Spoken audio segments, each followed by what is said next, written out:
I'm not the one to come to about don't shame people. We shouldn't shame people who don't want to vote, because I call it like I see it, and I'm ashamed. Because it's shameful for anyone, particularly a black person, to at this point have the nerve to consider themselves apolitical, to think they can practice apoliticization from the governing bodies of this nation, when this nation has been governing our bodies since we were stolen and brought here. As W.E.B. Du Bois said, everything black people do is political.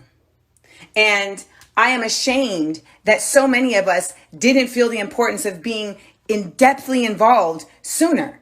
There are so many who have been working diligently to try to impede the advancement of the destructive nature of the bodies who run this country. But so many of us just were lulled to sleep. Good night. And there's so many of us who continue to be asleep, and for some reason do not hear the bells. It's like the Reigns of fucking Casimir are playing, and y'all still sitting at the table. And maybe, maybe God and the ancestors and Dumbledore need to do some more work on me. But I don't have the patience to continue to engage in these conversations with folks who are simply willfully ignorant. I'm not involved in politics. How you think your roads get built? How you think these schools happen? How you think this minimum wage gets set? How do you think all this works? You think it's just happening with magic? No, it's actually happening with evil. That's how it's actually happening. And there are folks that have been working diligently to prevent that evil to spread. But you know what? There wasn't enough of them, because there wasn't enough of us involved. And now it has spread at an alarming rate, to a point where I'm genuinely unsure of how we're going to get out of this alive. So don't tell me you're apolitical. You're not apolitical. You're in denial, and it's going to destroy us. So what I'm doing right now is I'm going through my California general election guide. And in here, it tells you like just real quick breakdowns of each proposition. And it tells you like bigger breakdowns later in here. And it really just kind of gives you some insight into the things that you're voting for.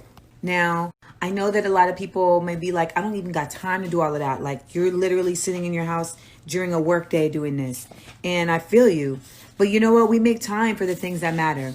And it's important that we understand that this matters. After I do this, I have to do the same thing for the candidates that are voting down ballot. So I look at my official sample ballot, and it's going to tell me who's running and which party they run for. Now, I am not a part of any party.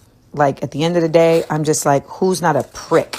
Well, you can learn that in the different candidate statements and measures. So each candidate has made a statement about what their platform is and why they should win.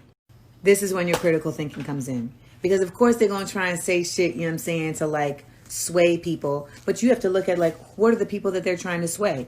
Do you even fall into that? Sorry, this thing on my titty is going to bother me. Do you even fall into that? So this is, some people would be like, this is homework. And it's like, no, this is life work. And you got to do it. And you got to take pride in it. And I'll be the first to tell you, I didn't like doing none of this shit. Because I was like, why the fuck can't we just not have trash people in office? Because there are trash people that want power. And if you want to keep trash people from having power, then you need to empower yourself. And where does power come from? Knowledge. Ba-dum-bum. Now, I also want us to always remember, all skin folk ain't kinfolk. That voting in your best interests is not about voting for your personal best interests. It is also for considering the community's best interests. And that when you arm yourselves with information, you begin to arm yourselves with power. And the reality is that what's going on right now may not shift immediately. What's shifting and what has to shift is the way that we consciously involve ourselves in the power to shift.